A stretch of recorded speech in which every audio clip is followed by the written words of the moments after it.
انجانی بھول غلطیاں ہر انسان سے ہوتی ہیں۔ کچھ غلطیوں کو ایکسیپٹ کر کے ہم سدھار لیتے ہیں، پر اگر ہمیں کسی ایسی غلطی کی سزا ملے جو ہم سے انجانے میں ہو گئی ہو۔ ایوانا ایک ہاؤس وائف تھی۔ 27 سال کی شادی اور 2 بچوں کے ساتھ ایوانا کافی اچھی اور سمپل لائف جی رہی تھی۔ وہ ایک پہاڑی علاقے میں رہتی تھی اور اس لیے اس کے ہسبینڈ کو اکثر اپنے کام کے چلتے گھر سے دور ٹریول کرنا پڑتا تھا، اور جب اس کے بچے باہر پڑھنے چلے گئے تو ایوانا کو رات میں اکیلے رہنے کی عادت سی پڑ گئی تھی۔ ایک رات تقریباً 12:30 بجے ایوانا کے گھر کی بیل بجی۔ ایوانا تھوڑی سہم گئی کیونکہ اس کے علاقے میں اتنی رات کو کبھی کوئی کسی کے گھر نہیں جاتا تھا۔ ایوانا گھر کے مین ڈور تک پہنچ کر گیٹ کی جالی سے باہر دیکھنے لگی، لیکن گیٹ کے باہر اسے ایک چھوٹی بچی دکھی۔ اس بچی نے پھٹے پرانے کپڑے پہنے ہوئے تھے اور اس کے بال بکھرے پڑے تھے۔ اس بچی کے ہاتھ میں ایک پلاسٹک کی خالی بوتل تھی۔ ایوانا کو اتنی رات میں ایک چھوٹی بچی کا گیٹ پر آنا کافی عجیب لگا، تو ایوانا نے بچی سے پوچھا کہ وہ کون ہے اور اتنی رات کو وہ اس کے گھر پر کیا کر رہی ہے۔ وہ چھوٹی بچی ایوانا کو پانی کی بوتل دکھا کر کہنے لگی کہ وہ پیاسی ہے اور اسے پانی چاہیے۔ یہ کہتے ہی اس بچی نے رونا شروع کر دیا۔ اس نے ایوانا سے کہا کہ اس نے صبح سے پانی نہیں پیا۔ ایک چھوٹی بچی کو روتا دیکھ کر ایوانا کو اس پر ترس آ گیا۔ اس نے دروازے کو ہلکا سا کھول کر اس بچی سے پانی کی بوتل لی اور اسے انتظار کرنے کا کہہ کر اندر پانی بھرنے چلی گئی۔ کچھ ہی دیر میں ایوانا پانی کی بڑی بوتل لے کر واپس آئی تو اس نے دیکھا کہ گیٹ پر اب کوئی بھی نہیں ہے۔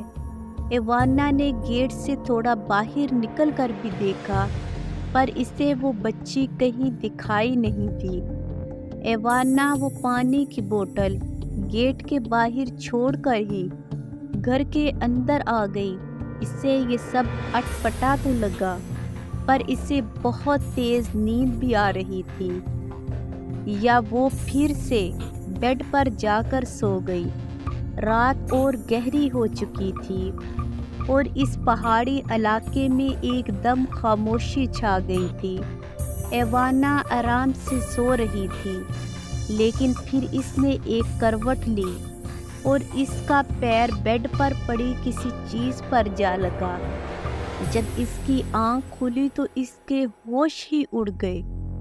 اس کے بغل میں وہی پھٹے کپڑے اور بکھرے بالوں والی چھوٹی لڑکی لیٹی ہوئی تھی، جو ایوانا کو دیکھ کر ہنسے جا رہی تھی۔ یہ دیکھ ایوانا کا دل دہک گیا۔ وہ گھبراہٹ میں چلاتی ہوئی بیڈ سے اٹھ کھڑی ہوئی۔ اس کی چیخ سنتے ہی وہ لڑکی وہاں سے بھاگ کر کچن کی اور چلی گئی۔ ایوانا کو اس لڑکی پر بہت تیز غصہ آیا کہ وہ لڑکی اس کی اجازت کے بغیر اس کے گھر میں کیسے گھس آئی۔ ایوانا غصے سے اس کے پیچھے پیچھے کچن میں بھاگی، لیکن وہاں کوئی نہیں تھا۔ ایوانا کو لگا کہ وہ لڑکی شاید وہیں کہیں چھپ گئی ہے۔ وہ دھیرے دھیرے کچن کی ساری الماریاں چیک کرنے لگی، لیکن وہ لڑکی کسی الماری میں بھی نہیں تھی۔ ایوانا کو کچھ سمجھ نہیں آ رہا تھا، لیکن اب جو ہونے والا تھا اس کا تو اسے بالکل بھی اندازہ نہیں تھا۔ اچانک کچن کی لائٹس فلکر کرنے لگی اور کچن کی ساری الماریاں کھل بند ہو کر بجنے لگیں۔ الماری سے ایک ایک کر کے سارے برتن نیچے گرنے لگے ایک چاقو تو ایوانا کو لگتے لگتے بچا۔ ایوانا شاک تھی اور سن ہو کر اپنے سامنے گٹ رہا وہ عجیب حادثہ دیکھ رہی تھی۔ کچھ منٹوں بعد ہی الماریوں کا بجنا بند ہو گیا تھا، لیکن گھر کی لائٹس ابھی بھی فلکر رہی تھی۔ اچانک کچن سینک سے کالے رنگ کا پانی نالی سے اوپر نکل کر آنے لگا، اور تب ہی ایوانا کو اپنے پیچھے سے اس چھوٹی لڑکی کے ہنسنے کی آواز آئی۔ وہ مڑی تو اس نے دیکھا کہ وہ چھوٹی لڑکی ایوانا کی گھبرائی ہوئی حالت دیکھ کر زوروں سے ہنس رہی تھی اور تالی بجا رہی تھی۔ ایوانا جیسے ہی اس کے پاس جانے کے لیے آگے بڑھی، اچانک ایوانا کو ایسا لگا جیسے کسی نے پیچھے سے ایوانا کے بال کھینچے ہو۔ اس سے پہلے کہ وہ رعایت کر پاتی، اس کے بال کچن سینک کی نالی میں پھنس گئے اور وہ اسی نالی کی طرف کھینچے جا رہی تھی۔ اب بھی اس میں سے گندا کالا پانی نکل رہا تھا، جس کی وجہ سے ایوانا کا منہ اس پانی میں ڈوب گیا اور اسے سانس آنی بند ہو گئی۔ ایوانا بری طرح تڑپ رہی تھی، پر اس نے بہت زور لگایا اور اپنے آپ کو سینک سے دور دھکا دیا۔ وہ اس کچن سینک کے چنگل سے تو چھوٹ گئی، لیکن اسے بہت تیز درد ہو رہا تھا۔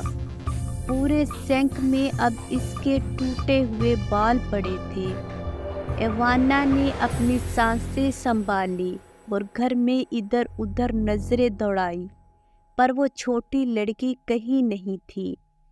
ایوانا کو سمجھ آ گیا کہ وہ چھوٹی لڑکی کوئی عام لڑکی نہیں، بلکہ کوئی بہت بڑی شکتی یا کوئی آتما ہے جو اس کے پیچھے لگ گئی ہے۔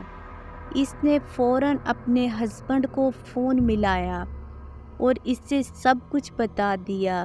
اس کے شوہر نے کہا کہ وہ مدد کے لیے کسی کو بھیج رہا ہے، لیکن تب تک ایوانا کو فوراً وہ گھر چھوڑ کر پڑوس میں چلے جانا چاہیے۔